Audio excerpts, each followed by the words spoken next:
नमस्कार, स्वागत है। आप देख रहे हैं डॉक्टर साहब। मैं हूं विजय कृष्ण और आज हमारे साथ मौजूद हैं डॉक्टर प्रकाश सिन्हा। डॉक्टर साहब पारस एचएमआरआई में सीनियर चेस्ट कंसल्टेंट हैं। डॉक्टर साहब बहुत बहुत स्वागत है। नमस्कार, मैं डॉक्टर प्रकाश सिन्हा हूँ। मैं पारस एचएमआरआई हॉस्पिटल में सीनियर चेस्ट फिजिशियन हूँ और यहाँ विगत 9 वर्षों से मैं यहाँ कार्यरत हूँ। हाँ डॉक्टर साहब, हम लोग टीबी के भी एक्सपर्ट हैं और ट्यूबरक्लोसिस पे भी चर्चा कर रहे हैं। तो ट्यूबरक्लोसिस के जो मरीज होते हैं वो उनको खान पान पे इलाज तो बता दिया आपने, क्या कारण क्या लक्षण होता है ये भी बताया आपने। तो अब उनके खान पान और रहन सहन की बात करेंगे। तो उनको किन किन चीज़ों से परहेज करना चाहिए, क्या क्या खाना चाहिए, डॉक्टर साहब बताएं। देखिए, टीबी के मरीजों को तो पहले तो कि उन लोगों को दवाई ज़रूर खाना चाहिए। जो भी दवाई दिया गया है या प्राइवेट तौर पे या सरकारी तौर पे, वो दवाई ज़रूर खाएं और टाइम पर खाएं और अच्छी तरह से खाएं जैसे बताया गया है। और जो प्रॉपर ड्यूरेशन है वो ड्यूरेशन को पूरा करें। और बीच में जब भी डॉक्टर बुलाते हैं 15 दिन पर, 1 महीने पर, 2 महीने पर, 3 महीने पर ज़रूर जाएँ डॉक्टर के पास और ज़रूर से अपना जाँच करवाएँ। जो ब्लड का हो गया चाहे स्पूटम का हो गया, जाँच ज़रूर कराएँ।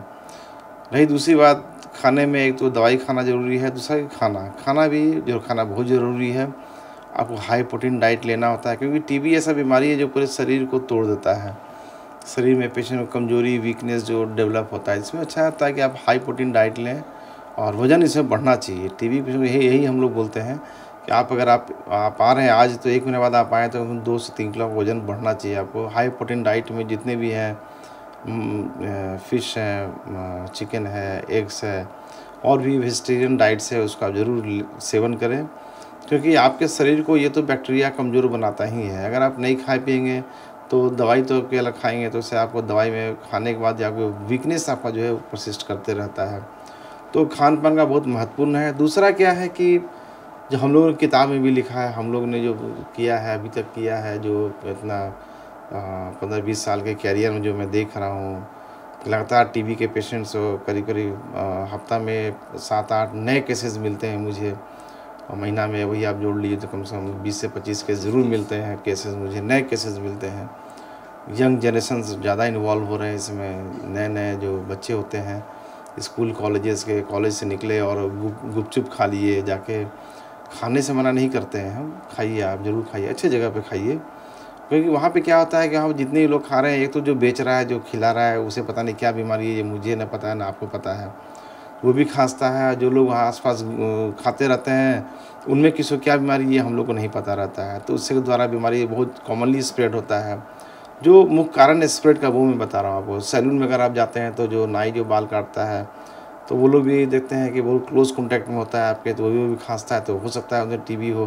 क्योंकि मैंने कुछ केसेस देखा है, सैलून वाले को भी हुआ है। एक बार स्टडी किया था मैं, उसमें दिखाया था कि तो करीब 5-6 महीने की मेरी स्टडी थी, उसमें देखा करीब 10-12 जो बाल काटने वाले थे उनको टीबी हो रखा था। और ऐसा नहीं कि एक ही सैलून वाले थे, 2-3 सैलून वाले को मैंने हिस्ट्री लिया था और मैंने प्रॉपर बताया उनका हिस्ट्री लेके कि क्या आपको दिक्कत है, ये हो, तो उन्होंने टेस्ट कराया तो उसमें 10-12 लोग को निकल के आया था ट्यूबरक्लोसिस। तो बाकी लोगों को ट्रीट किया तो बताया गया। तो वही है कि आप जितना किसी कॉन्टैक्ट में हैं और जितने भीड़ भाड़ वाले इलाके होते हैं, सब्जी मंडी हो गया चाहे मॉल हो गया, ये सब बहुत ही प्रोन जोन है, ये सब है। कोविड के लिए भी है, कोई भी बैक्टीरियल निमोनिया के लिए, बैक्टीरियल इन्फेक्शन के लिए है और टीबी के लिए तो खैर है ही है ये। तो उस सब जगह पे थोड़ा सा अवॉइड करना चाहिए कि जहाँ पे ज़्यादा भीड़ भाड़ है तो उसमें आप उस टाइम पे मत जाइए। आप ऐसे टाइम पे जाइए जहाँ की भीड़ कम हो ताकि आसपास लोगों के कॉन्टैक्ट में आप नहीं जाए उतना। तो बीमारी है, बीमारी बहुत ख़राब बीमारी है। ये पूरी तरह से शरीर को तोड़ देता है और बहुत तरह का इसमें परेशानी होता है। हम लोग देखते हैं ना, एक फैमिली में होता है कैसे लोग रोते हैं आके, बहुत काउंसलिंग करना पड़ता है हम लोग को। तो खाना कभी परहेज़ नहीं करना चाहिए। जो बेस्ट है, आप कोई भी पर्व त्यौहार को हटा दीजिए आप। बीमारी कोई पर्व त्यौहार देख कर नहीं आता है, मेरा अपना एक बिलीव है, मैं दूसरे को मैं नहीं कह सकता हूँ। पर्व त्यौहार को आप भूल जाइए आप। लोग क्या है कि दवाई भी नहीं खाएँ, वो नहीं कल मेरा फास्टिंग, कल दवाई खाएँ कि नहीं खाएँ, भगवान जी का पूजा करना है कीजिए ना, मना नहीं करते हैं, पर दवाई मत छोड़िए आप। पहली बात, दवाई मत छोड़िए और भूखे मत रहिए आप। हम लोग को भी बताया गया है कभी भी घर से निकलते वक्त कम से कम हॉस्पिटल में अगर आप घुस रहे हैं तो भूखे पेट नहीं आना होता। आप 1 घंटा आधा घंटा लेट आइए, कोई दिक्कत नहीं है, बट भूखे पेट नहीं आइए आप। तो हमेशा पेट में खाना होना चाहिए आपका, हमेशा आपको भूख फील नहीं होना चाहिए। सो ये बीमारी बहुत ख़राब है, ये तो ऐसे ही भूख को सप्रेस करता है। ऊपर से अगर आप भूखे रह रहे हैं तो बीमारी बहुत तेज़ी में आपके लंग्स वाला पूरे बॉडी में स्प्रेड होता है। तो high protein diet, timely diet बहुत ज़रूरी है। टाइम के अनुसार डाइट लीजिए। और अगर किसी को टीबी अगर हो गया है तो 2-3 चीज़ें हमेशा अवॉइड करना चाहिए। एक तो हाई ऑयल जो होता है या तेल वाला मसाला वाला खाना नहीं खाना चाहिए। अल्कोहल बिल्कुल अवॉइड करना चाहिए। स्मोकिंग बिल्कुल अवॉइड करना चाहिए। तो इस तरह से आप अपने आप को, क्योंकि टीबी अगर हो गया है तो दवाई का इफ़ेक्ट लीवर के ऊपर भी होता है। तो अगर आप दवाई खा रहे हैं, आप अल्कोहल लिए जा रहे हैं तो आपका लीवर तो डैमेज होगा या आपका लंग्स भी आपका इन्वॉल्व है वो ठीक नहीं होगा। सो बहुत तरह से बचाव करना होता है। अगर आपको टीबी हो गया तो खाना का अच्छी तरह से आप ये कीजिए, अपना खाना अच्छी टाइम पे खाइए, सही खाना खाइए, हाई प्रोटीन डाइट लीजिए। और बाकी स्मोकिंग हो गया, अल्कोहल हो गया, ये सबको आप अवॉइड कीजिए आप। हाँ डॉक्टर साहब, एक चीज़ और बता दें इसमें, जो अमूमन आपके पेशेंट जो आते होंगे वो मोटे और दुबले हर तरीके के आते हैं, तो 1 महीने में या 15 दिन में कितना वजन कम जाए जो एक अलार्मिंग साइन लोग समझें? देखिए, बॉडी वेट हम लोग मंथ के अनुसार हम लोग ये करते हैं। अगर बॉडी वेट जो आपका सिग्निफिकेंट 5 टू 8 केजी वेट, अगर 5 टू 8% अगर वेट घट रहा है तो हम लोग समझते हैं कि आपको सस्पेक्ट करते हैं। अगर आप सिम्टम्स मैच करा तो लगता है कि टीबी की समस्या हो सकती है, आपको हो उसमें। उसके अलावा बाकी भी जांच करके हम लोग कंफर्म करते हैं। बहुत सारी बीमारियां जिससे वज़न घटता है, जैसे कैंसर हो गया, HIV हो गया, ऐसे और बहुत सारी बीमारियां हैं। कोई भी क्रोनिक इन्फेक्शन होता है, क्रोनिक रीनल फेलियर हो गया, डायबिटीज़ हो गया। बट इन सब बीमारियों में आपका खांसी या बुखार कॉमनली नहीं होता है। बट टीबी में खांसी बुखार आपका होता है।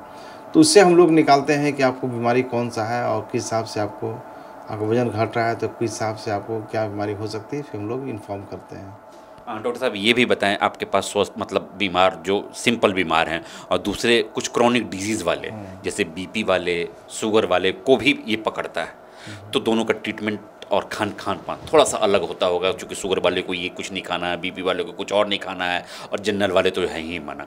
तो तीनों के लिए आप अलग अलग क्या लाइन ऑफ ट्रीटमेंट आप लोग अपनाते हैं? देखिए, हाइपरटेंसिव पेशेंट के लिए तो ज़्यादा उसमें टीबी का हम लोग सस्पिशन उतना रहता नहीं है। हाइपरटेंसिव वाले पेशेंट में ज़्यादा कार्डियक इन्वॉल्वमेंट होता है, तो वो अलग चीज़ होता है। बट डायबिटीज़ विद टीबी जो होता है बहुत ख़राब है। मैं जो केसेस देख रहा हूँ इसमें 50% केसेस जो होते हैं हमारे पास वो हाई शुगर वाले पेशेंट होते हैं, जो कि नॉर्मल जो दवाई न लेकर के, जो आयुर्वेदिक मैं नहीं कह सकता हूँ, जो किसी और के उपचार में रहते हैं, अपना कुछ दवाई अपना खाते रहते हैं, एलोपैथिक दवा का सेवन नहीं कर रहे हैं और कुछ दवाई अपना खाते रहते हैं, जड़ी बूटी इस सब को दवाई खाते रहते हैं। बहुत सारे पेशेंट हैं हमारे यहाँ। हम 50% तो कम कर रहे हैं। ओल्ड एज वाले जितने भी आते हैं, ओल्ड एज नहीं कहेंगे, यंग ओल्ड जितने हो गए हैं या 40 प्लस वाले जितने भी लोग हैं जिनको कि डायबिटीज़ हुआ, 3-4 महीना से वो लोग अपना कुछ दवाई खा रहे हैं, फिर खांसी आया, मुँह से खून आया तो जाँच किया हम तो मालूम हुआ कि टीबी निकल के आ गया। तो इस तरह के पेशेंट काफ़ी आ रहे हैं। सो मेरा एक रिक्वेस्ट है, जितने भी डायबिटिक जो लोग हैं, प्लीज़ आप लोग एक अच्छे डॉक्टर से सलाह लें अपना और वही दवाई खाएं। डायबिटीज़ अपने आप में बहुत ख़राब बीमारी है। ये एक बार डायबिटीज़ किसी को हो गया तो आप समझ रहे हैं कि आपका आँख, आपका हार्ट, आपका ब्रेन, आपका किडनी, ये एक साथ इन्वॉल्व होता है। धीरे-धीरे करके इन्वॉल्व होना ही होना है। अगर आप सही दवा सही टाइम पर नहीं खाएँ तब। उस साथ में अगर टीबी हो गया तो बहुत परेशानी होती है। मैं देखा हूँ डायबिटीज़ वाले पेशेंट का जिनका भी HbA1c 10 से ऊपर रहा है, सबको लंग्स में बड़ा-बड़ा कैविटी बन के आया है। वो कैविटी भी, मुँह से खून आना है, ये सब बहुत परेशानी में पड़ते हैं वो लोग। उसके साथ भी हम लोग सारा ट्रीटमेंट चेंज करना पड़ता है। उन्हें खान-पान के लिए बताना होता है। अपने एंडोक्राइनोलॉजिस्ट से, फिजिशियन से उनको दिखवाना होता है कि आप पहले शुगर को कंट्रोल करें, हम आपको टीबी को ठीक करेंगे। खान-पान में वही है, शुगर फ्री डाइट आपको यूज़ करना है। और ऐसे भी 40-45 प्लस के जितने भी ये लोग हैं, हम आप कोई भी हैं, सबको एक तरह से शुगर को थोड़ा-थोड़ा अवॉइड करना चाहिए। अवॉइड इन द सेंस ये नहीं कि आप चीनी है सबसे पहले उसको अवॉइड करना चाहिए। आप फ्रूट्स खाइए, चावल खाइए, मगर कम मात्रा में खाइए, और जो भी चीनी का प्रोडक्ट है उसको आप कम यूज़ कीजिए।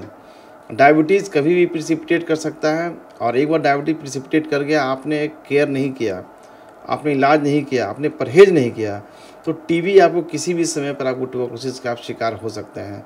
अब बाद में आप मोतियाबिंद के और या हार्ट के या किडनी के पेशेंट बनिएगा, पहले आपको ट्यूबरकुलोसिस होगा। जो मैं केसेस देख रहा हूँ, जितना भी मैं एक हफ्ता में 7-8 केसेस 10 केसेस देखता हूँ, उसमें एल्डरली जितने भी लोग आते हैं मोस्टली वो लोग हैं वो डायबिटीज़ विद ट्यूबरकुलोसिस वाले, और सबका HbA1c 10-12 से ऊपर होता है।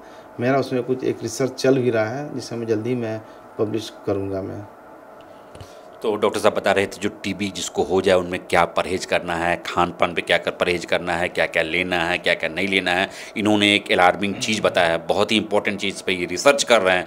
ये इन्होंने कहा जो शुगर पेशेंट को अगर टीबी होता है, इन्होंने H1ABC की बात की है, इन्होंने कहा 10+ अगर है तो वो अलार्मिंग साइन है। और ऐसे लोगों को 40+ वाले को जो शुगर है, जो इधर उधर से दवाई खा रहे हैं, जो प्रॉपर एलोपैथिक ट्रीटमेंट नहीं करवा पा रहे हैं, जो उनको संभावनाएं सबसे ज़्यादा रहती है और ऐसे लोग टीबी के मरीज बन जाते हैं।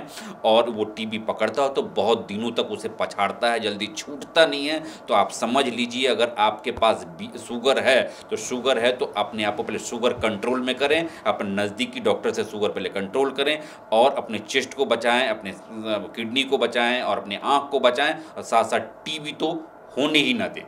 इस एपिसोड में फ़िलहाल इतना ही। अगले एपिसोड में आपसे फिर से मुलाकात होगी। यदि आपने अभी तक हमारे चैनल डॉक्टर साहब को सब्सक्राइब नहीं किया है तो तुरंत कर लें। आप हमें फेसबुक पेज पर भी लाइक्स और कमेंट कर सकते हैं। धन्यवाद।